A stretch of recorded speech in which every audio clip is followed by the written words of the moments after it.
आज श्री गजानन की प्राकट्य लीला। द्वापर युग की बात है। एक दिन पार्वती वल्लभ शिव ब्रह्म सदन पहुँचे। उस समय चतुर्मुख शयन कर रहे थे। कमलासन ने निद्रा से उठते ही जम्भाई ली। उसी समय उनके मुख से एक महाघोर पुरुष प्रकट हुआ। जन्म लेते ही उसने त्रैलोक्य में भय उत्पन्न करने वाली घोर गर्जना की। उसके उस गर्जन से संपूर्ण वसुधा काँप गई। दिक्पाल चकित हो गए। उस महाघोर पुरुष की अंगकांति जपा पुष्प के सदृश लाल थी और उसके शरीर से तीव्र सुगंध निकल रही थी।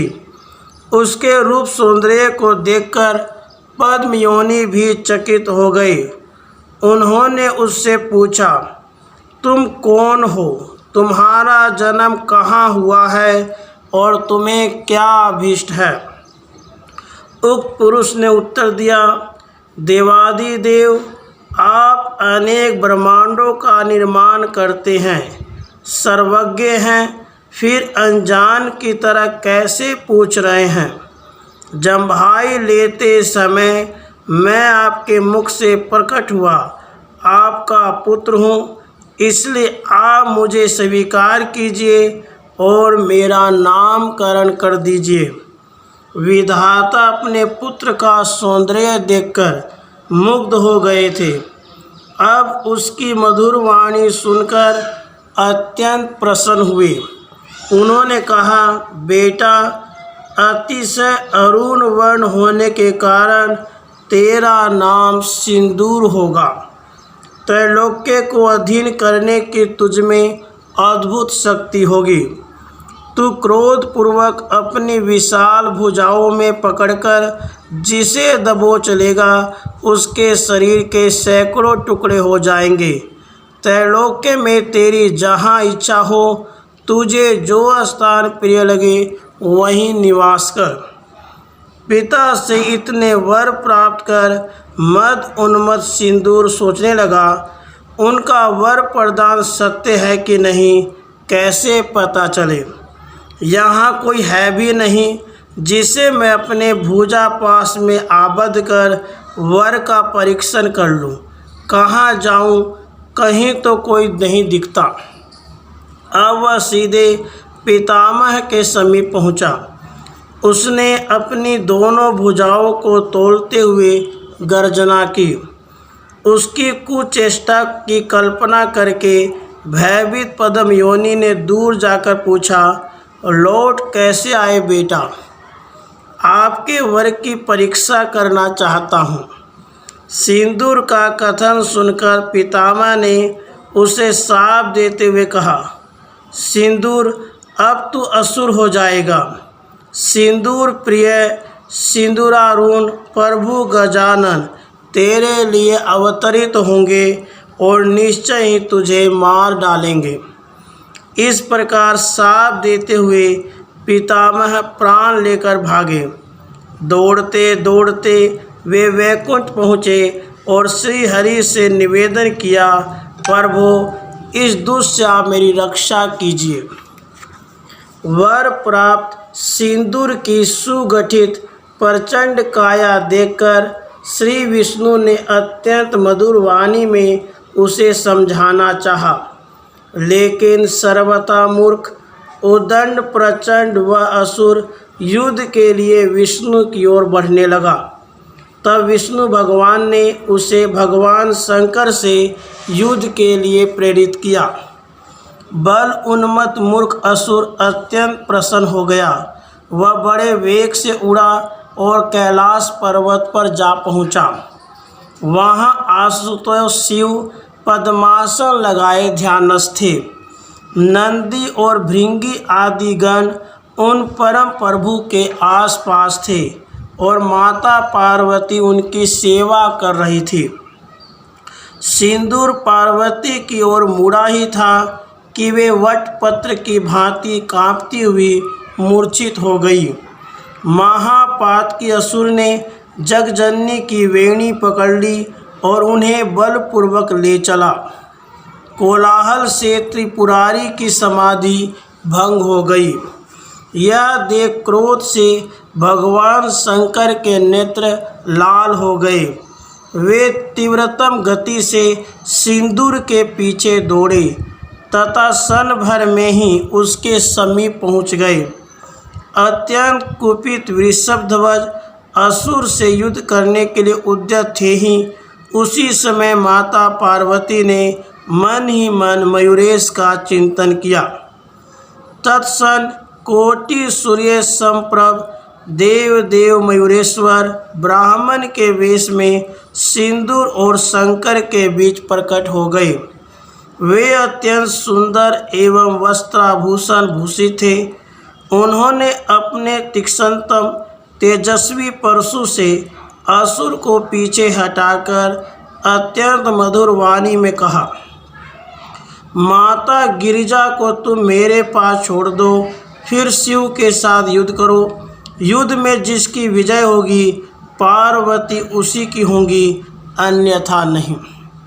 ब्राह्मण वेशधारी मयूरेश के वचन सुनकर सिंदूर संतुष्ट हुआ। उसने माता पार्वती को मयूरेश के पास चले जाने दिया और फिर युद्ध आरंभ हो गया। परशु के आघात से सिंदूर की शक्ति अत्यंत क्षीण हो गई। उसके शिथिल होते ही मदनांतक ने उस पर अपने कठोर त्रिशूल का प्रहार किया, जिससे आहत होकर असुर वहीं गिर पड़ा। विवश हो सिंदूर ने पार्वती की आशा छोड़ दी और वह पृथ्वी के लिए प्रस्थित हुआ। शंकर जी विजयी हुए। अब ब्राह्मण वेशधारी मयूरेश अपने स्वरूप में प्रकट हो गए और अपनी माता की ओर देखकर मंद मंद मुस्कुराने लगे और माता से कहा, मैं आपके पुत्र रूप में शीघ्र ही प्रकट होकर असुरों का विनाश करूंगा।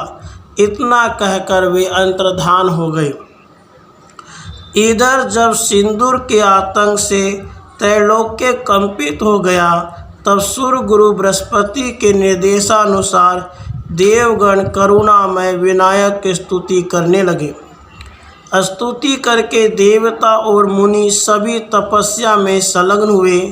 देवताओं और ऋषियों के कठोर तप से देव गणराज प्रसन्न हो उसके सम्मुख प्रकट हुए और उन्होंने कहा, देवताओं, मैं असुर सिंदूर का वध करूंगा, तुम लोग निश्चिंत हो जाओ। गजानन यह मेरा सर्वार्थ साधक नाम प्रसिद्ध होगा। मैं सिंदूर का वध कर पार्वती के सम्मुख अनेक प्रकार की लीलाएं करूंगा। इतना कहकर गजानन अंतर्धान हो गए। देवादिदेव भगवान शंकर के अनुग्रह से जगत जननी पार्वती के सम्मुख अतिशय तेजो राशि से उद्दीप्त चंद्र तुल्य परम आह्लादक परम तत्व प्रकट हुआ। माता पार्वती ने उस परम तेजस्वी मूर्ति से पूछा, आप कौन हैं? कृपया परिचय देकर आप मुझे आनंद प्रदान करें। तेजस्वी विग्रह ने उत्तर दिया, माता, त्रेता में शुभ्रवन षडभुज मयूरेश्वर के रूप में मैंने ही आपके पुत्र के रूप में अवतरित होकर सिंधु दैत्य का वध किया था और द्वापर में पुनः आपको पुत्र सुख प्रदान करने का जो वचन दिया था उसका पालन करने के लिए मैं आपके पुत्र रूप में प्रकट हुआ हूँ। मैंने ही ब्राह्मण वेश में आकर सिंदूर के हाथ से आपकी रक्षा की थी। माता, अब मैं सिंदूर का वध कर त्रिभुवन को सुख शांति दूंगा और भक्तों की कामना पूर्ति करूंगा। मेरा नाम गजानन प्रसिद्ध होगा। देव विनायक को पहचान कर गौरी ने उनके चरणों में प्रणाम किया और फिर हाथ जोड़कर वे उनका स्तवन करने लगी। माता की प्रार्थना सुनते ही परम प्रभु अत्यंत अद्भुत चतुर्भुज शिशु हो गए। उनकी 4 भुजाएं थी। नासिका के स्थान पर शूंड दंड सुशोभित था। उनके मस्तक पर चंद्रमा और हृदय पर चिंतामणि दीप्तिमान थे। वे गणपति दिव्य वस्त्र धारण किए दिव्य गंध युक्त नवजात शिशु की तरह माता के सम्मुख उपस्थित थे। कुछ क्षण के पश्चात शिशु रूपधारी परम प्रभु गजानन ने शिव से कहा, सदाचार परायण परम पवित्र धर्मात्मा राजा वरेण्य मेरा भक्त है। उसकी सुंदरी साध्वी पत्नी का नाम पुष्पिका है। पुष्पिका पतिव्रता, पतिप्राणा और पति वाक्य परायणा है। उन दोनों ने मुझे संतुष्ट करने के लिए 12 वर्षों तक कठोर तप किया था। मैंने प्रसन्न होकर उन्हें वर प्रदान किया था, निश्चय ही मैं तुम्हारा पुत्र बनूंगा। पुष्पिका ने अभी अभी प्रसव किया है, किंतु उसके पुत्र को एक राक्षसी उठा ले गई है। इस समय वह मूर्छित है।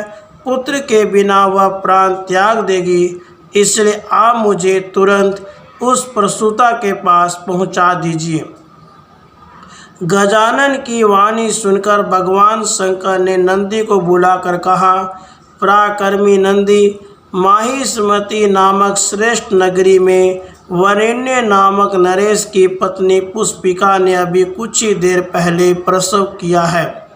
वह कष्ट से मूर्छित हो गई है और उसके शिशु को एक राक्षसी उठा ले गई है। तुम इस पार्वती पुत्र को तुरंत उसके समीप रखकर लौट आओ। पुष्पिका की मूर्छा दूर होने के पहले ही यह शिशु उसके समीप पहुंच जाए, अन्यथा प्रसूता के प्राण संकट की संभावना है।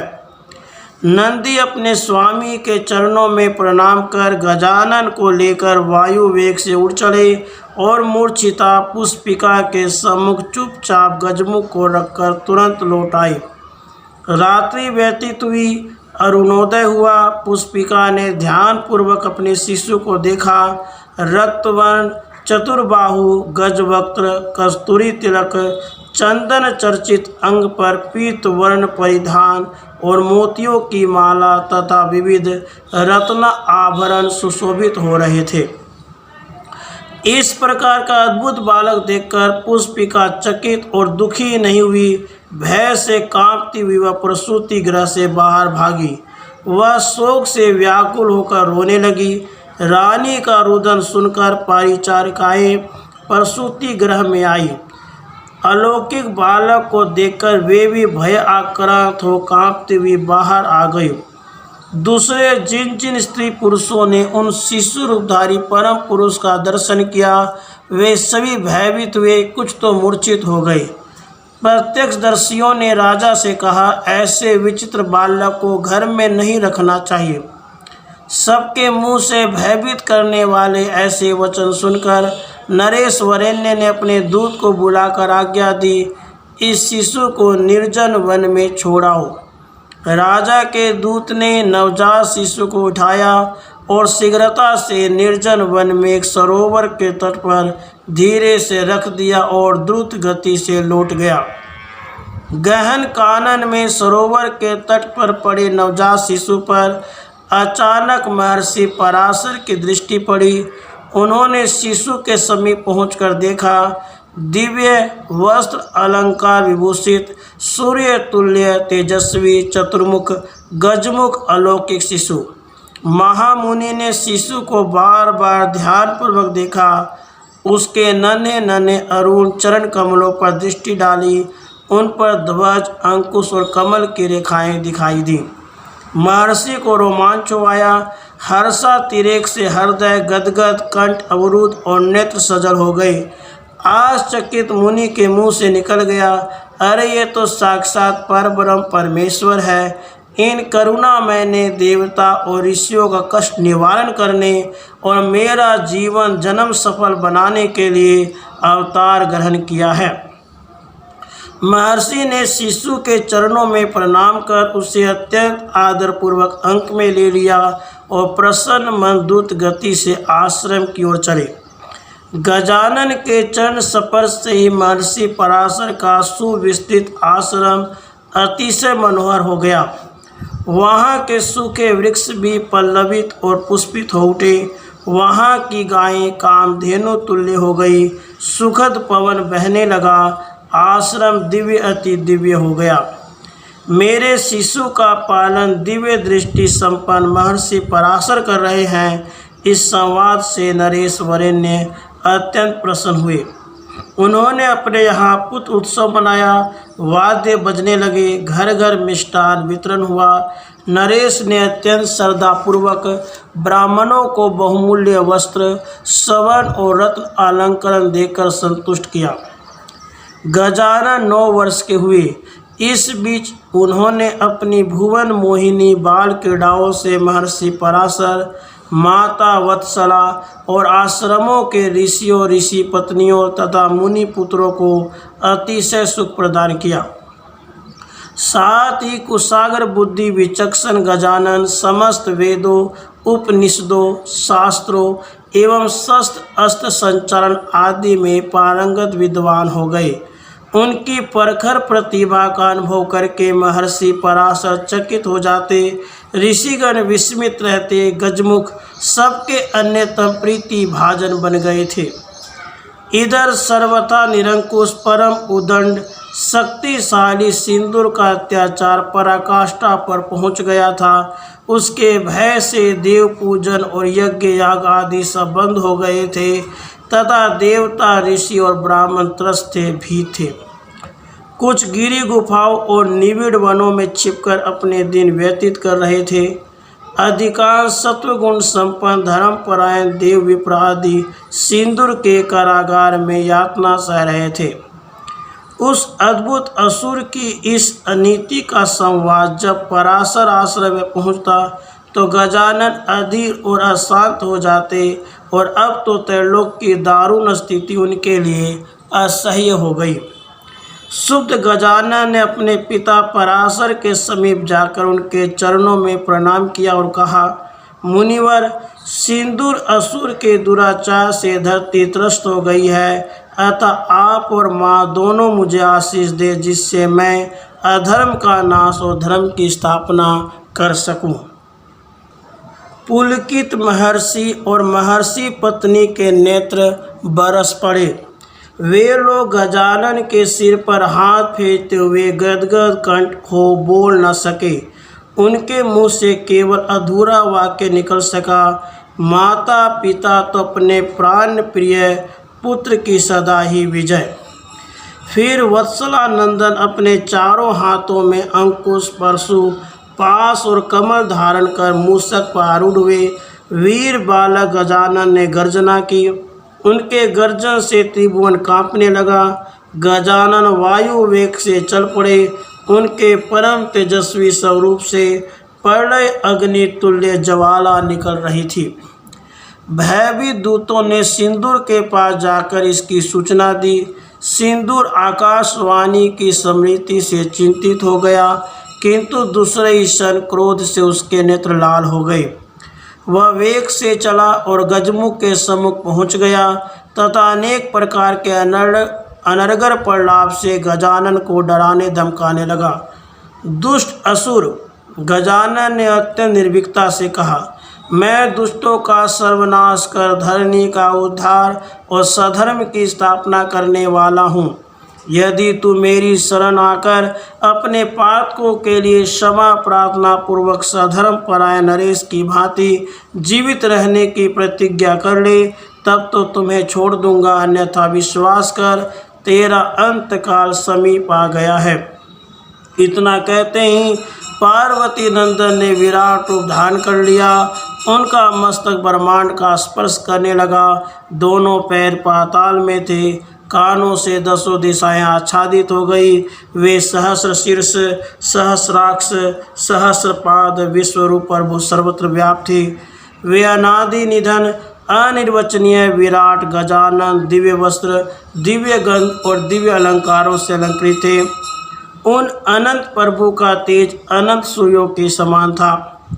महामहिम गजानन का महाविराट रूप देखकर परम प्रचंड वर प्राप्त असुर सिंदूर सहम गया, पर उसने धैर्य नहीं छोड़ा। उसने भयानक गर्जना की और फिर वह प्रज्वलित दीप पर सलभ की तरह अपना खड्ग लेकर प्रहार करना ही चाहता था कि देव गजानन ने कहा, मूढ़, तू मेरे अत्यंत दुर्लभ स्वरूप को नहीं जानता। अब मैं तुझे मुक्ति प्रदान करता हूँ। देव गजानन ने महादित्य सिंदूर का कंठ पकड़ लिया। इसके बाद वे उसे अपने वज्र सदृश दोनों हाथों से दबाने लगे। असुर के नेत्र बाहर निकल आए और उसी क्षण उसका प्राणांत हो गया। क्रुद्ध गजानन ने उसके लाल रक्त को अपने दिव्य अंगों पर पोत लिया। इस कारण जगत में उन भक्त वांछा कल्पतरु प्रभु का सिंदूर वदन और सिंदूर प्रिय नाम प्रसिद्ध हो गया। जय गजानन उच्च घोष करते हुए आनंद मग्न देवगण आकाश से पुष्प वृष्टि करने लगे। वहाँ हर्ष के वाद्य बज उठे। अप्सराएं नृत्य करने लगी। ब्रह्मा इंद्र आदि देव और वशिष्ठ आदि मुनि गजानन की जय बोलते हुए पवित्रतम उपहार लिए धरने का दुख दूर करने वाले परम प्रभु गजमुख के सम्मुख एकत्र हुए। सिंदूर वध से प्रसन्न नृपतिगण भी वहां पहुंच गए। उन सब ने सर्व आभरण भूषित पास, अंकुश, परशु और मालाधारी चतुर्भुज मूषक वाहन गजानन की भक्ति पूर्वक षोडश उपचार से पूजा की। मेरे पुत्र ने लोककंटक सिंदूर को समाप्त किया है। इस समाचार से प्रसन्न होकर राजा वरेण्य भी वहां पहुँचे। अपने पुत्र का प्रत्यक्ष प्रभाव देखकर राजा वरेण्य अत्यंत प्रसन्न हुए। उन्होंने अत्यंत प्रीतिपूर्वक गजानन की पूजा की और कहा, जिस अनंत कोटि ब्रह्मांड नायक को ब्रह्म आदि देवगण भी नहीं जान पाते, भला मैं अज्ञानी मनुष्य उसे कैसे जान पाता। मैं अपनी मूर्खता को क्या कहूँ। घर आई कामधेनु और सुरतरु को मैंने बाहर खदेड़ दिया। आपकी माया से मोहित होकर मैंने बड़ा अनर्थ किया है। आप मुझे क्षमा करें।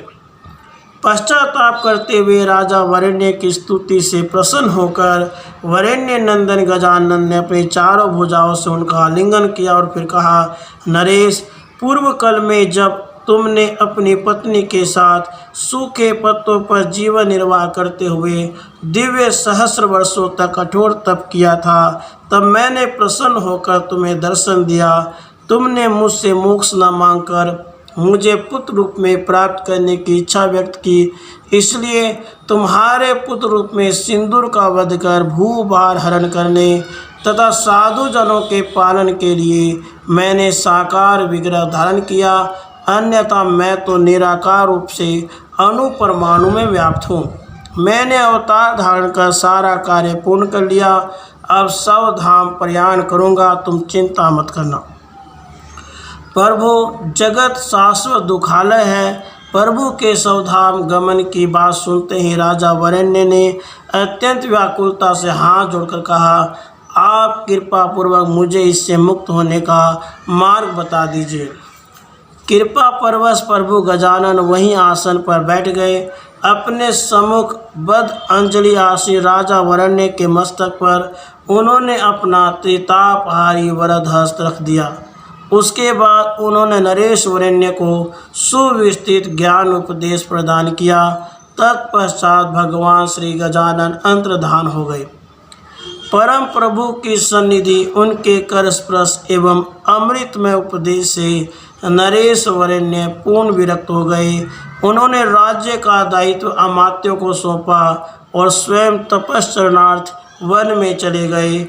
वहाँ उन्होंने अपना चित्त विषयों से हटाकर परब्रह्म श्री गजानन में केंद्रित किया और अपना जीवन जन्म सफल कर दिया। श्री गजानन प्रदत्त व अमृत उपदेश गणेश गीता के नाम से प्रख्यात हुआ। राधे कृष्ण राधे